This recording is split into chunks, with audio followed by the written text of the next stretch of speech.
सत्यनारायण उच्च शिक्षा संस्थान तुलसीपुर श्रावस्ती के YouTube चैनल ज्ञान संपदा में आपका स्वागत है। मैं जीवनलाल, प्रवक्ता सामाजिक अध्ययन, तकनीकी सहायक रवि चौधरी के साथ। हमने सीखा था कि अक्षांश और देशांतर क्या होती हैं, कितनी होती हैं और क्यों होती हैं। उसी समय हमने ये भी जाना था कि पूरी पृथ्वी पर 24 टाइम जोन, 24 समय क्षेत्र विभाजित किए गए हैं, जो प्रति 15 अंश अंतराल पर निर्धारित होता है। 15 अंश की दूरी पर 1 घंटे का समय का समायोजन करना होता है यदि हम पूरी पृथ्वी पर कहीं भी जाएं तो। आइए इस मानचित्र पर हम टाइम जोन को समझते हैं, समय कटिबंध को समझते हैं। ये एक विश्व का मानचित्र है जिसके ठीक बीचों बीच 0 अंश देशांतर उत्तरी ध्रुव से दक्षिणी ध्रुव तक खींची गई है। हमें जानते हैं कि 0 अंश देशांतर के बाएं पश्चिमी गोलार्ध होता है और 0 अंश देशांतर के दाएं पूर्वी गोलार्ध होता है। इन्हीं दो गोलार्धों में पूरे समय क्षेत्र को बांटा गया है। हर एक 15 अंश के अंतराल पर 1-1 घंटे का समय क्षेत्र है। इस हिसाब से पूरी पृथ्वी पर 24 समय क्षेत्र हैं। इन 24 समय क्षेत्रों में से सर्वाधिक रूस के पास 11 टाइम जोन हैं। उसके बाद कनाडा, संयुक्त राज्य अमेरिका और चीन के पास 6 टाइम जोन हैं। इसी के साथ हमारे भारत में 1 टाइम जोन है। अब यदि हम कल्पना करें भारत जिसके पास 1 टाइम जोन है, यदि भारत को कल्पना करें कि भारत की स्थिति इस समय जो है वहाँ से कुछ इतर हो, अर्थात भारत को थोड़ा सा और ऊपर खिसका के ध्रुवीय क्षेत्रों पर ला दिया जाए, तो आप बताइए भारत के पास कितने टाइम जोन हो जाएंगे? क्या टाइम जोन बढ़ेंगे या घटेंगे? क्या भारत का देशांतरीय विस्तार बढ़ेगा या घटेगा? उत्तर, भारत का देशांतरीय विस्तार बढ़ जाएगा। कारण क्या है कि जैसे जैसे हम ध्रुवों की ओर जाते हैं वैसे वैसे सभी देशांतर रेखाएं पास पास आती चली जाती हैं और ठीक 90 अंश पर ध्रुव पर सभी रेखाएं आपस में मिल जाती हैं। अर्थात यदि रूस को हम खींचकर भूमध्य रेखा पर ले आएं तो जो इसका 11 टाइम जोन है वह घटकर कम हो जाएगा। क्यों? क्योंकि विषुवत रेखा पर देशांतरों की दूरी सर्वाधिक होती है। विषुवत रेखा पर एक देशांतर से दूसरे देशांतर के मध्य की दूरी 111.13 किलोमीटर होती है, जो कि पूरी पृथ्वी पर समान नहीं है। जबकि इसके संदर्भ में 2 अक्षांशों के मध्य पूरी पृथ्वी पर दूरी 111.13 किलोमीटर की निश्चित है, लेकिन देशांतर के साथ ऐसा नहीं है।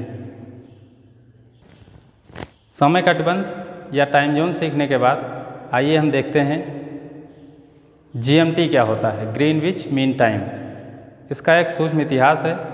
कहते हैं कि जब भारत ज्ञान में अपने चरमोत्कर्ष पर था तब यह प्रधान मध्याह्न देशांतर रेखा या GMT भारत के उज्जैन से होकर खींची मानी जाती थी और पूरी पृथ्वी पर इसी रेखा के सहारे समय की गणना की जाती थी।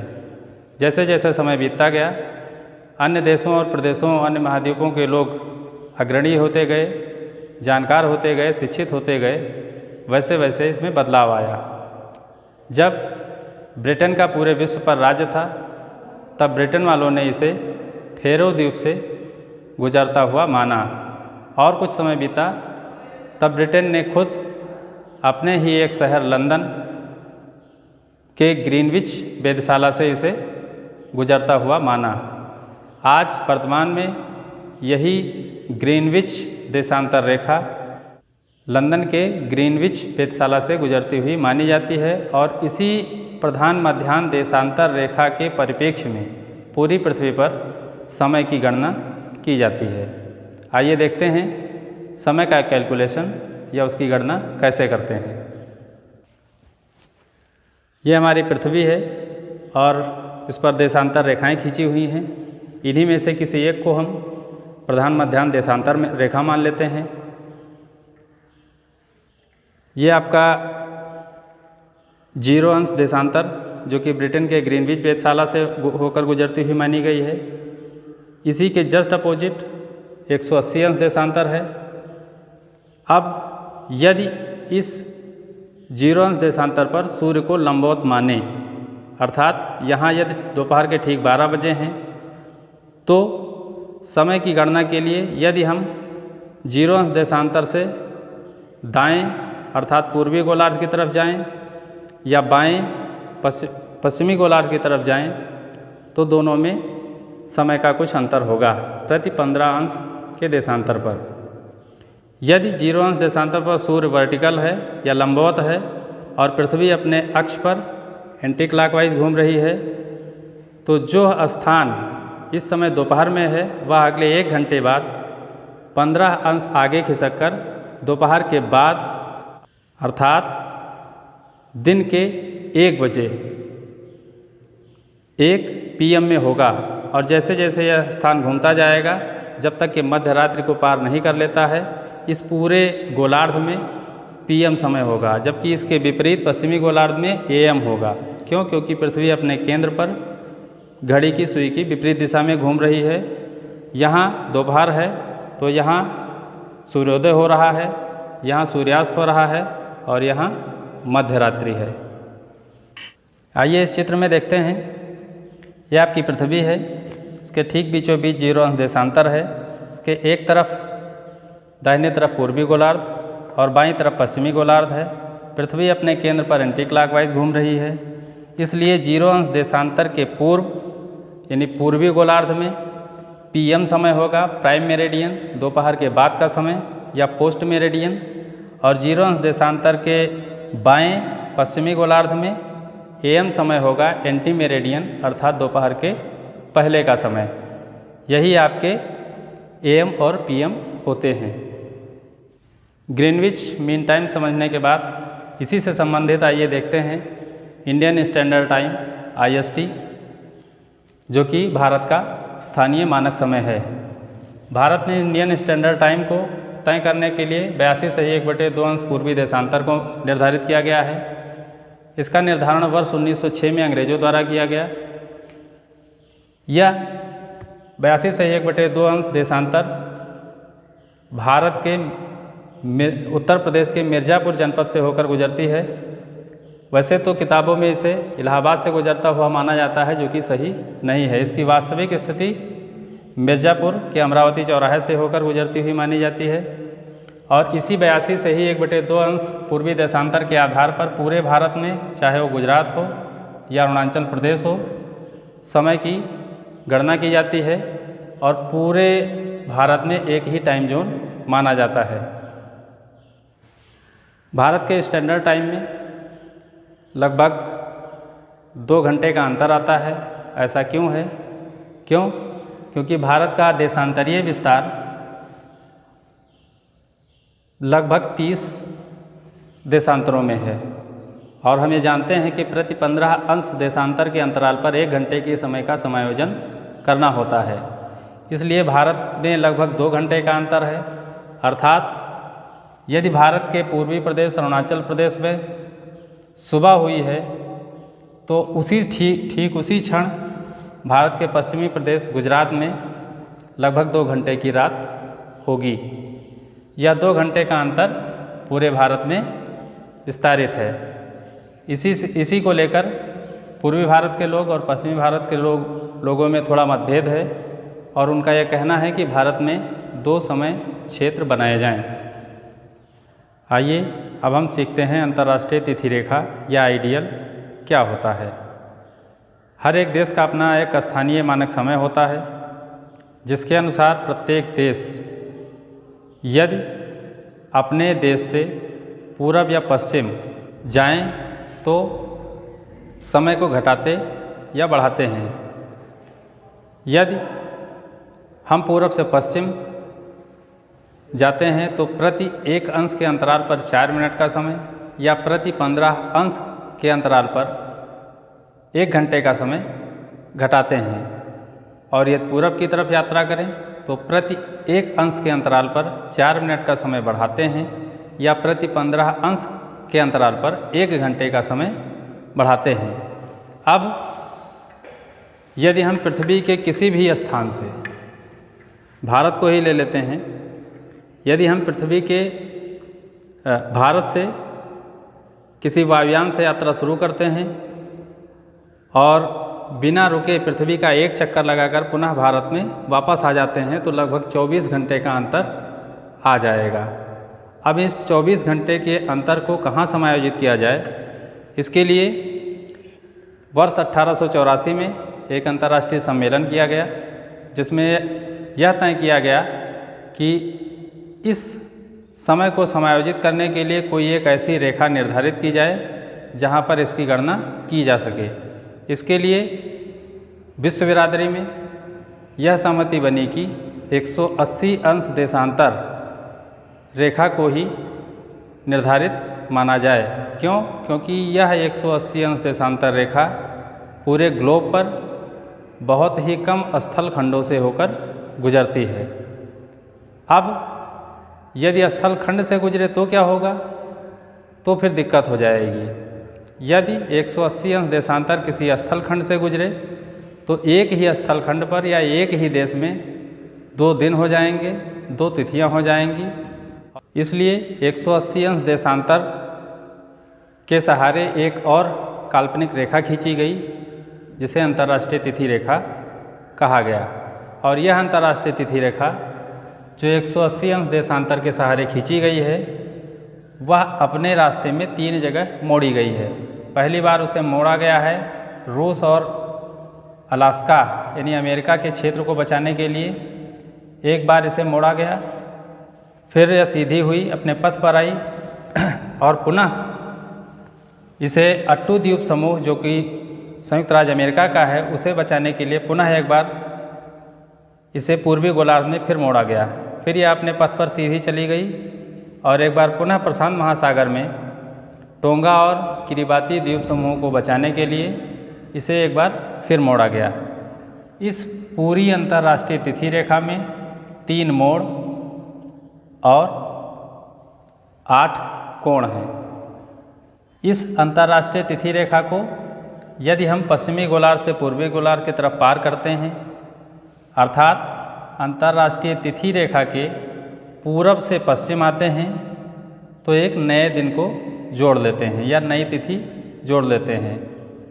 अर्थात यदि पश्चिमी गोलार्ध में सोमवार है तो पूर्वी गोलार्ध में मंगलवार मानते हैं, और यदि हम पूर्वी गोलार्ध से पश्चिमी गोलार्ध में जाते हैं या अंतर्राष्ट्रीय तिथि रेखा के पश्चिम से पूरब में जाते हैं तो एक दिन घटा लेते हैं या वही पुराना दिन रहने देते हैं। जैसे यदि यहाँ मंगलवार है तो यहाँ मंगलवार ही रहेगा। यह तो सामान्य तरीका हुआ। ऐसा माना जाता है कि पृथ्वी पर किसी एक क्षण एक ही साथ 3 दिन होते हैं। कैसे? आइए समझते हैं। यदि पृथ्वी पर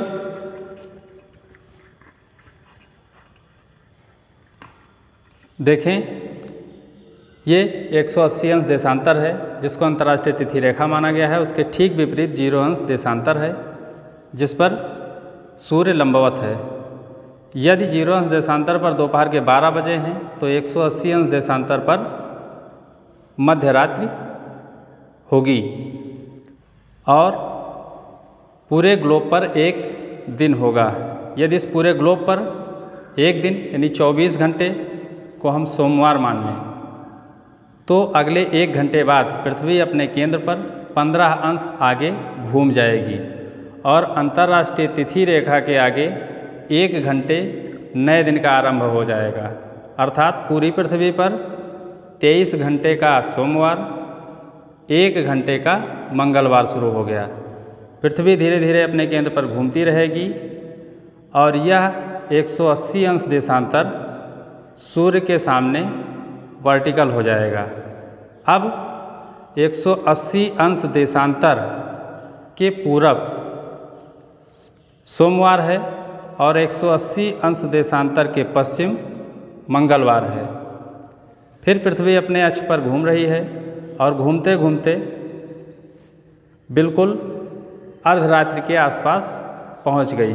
यानी अभी 1 घंटा बचा हुआ है। किस दिन का? सोमवार का। पूरे ग्लोब पर कौन सा दिन है? मंगलवार। लेकिन अंतर्राष्ट्रीय तिथि रेखा मुड़ी होने के कारण यह जैसे ही 180 अंश देशांतर पर पहुंचेगी, वैसे ही अंतर्राष्ट्रीय तिथि रेखा के मुड़ी हुए क्षेत्रों में नए दिन का आरंभ हो जाएगा। कौन सा दिन होगा? बुधवार। क्यों?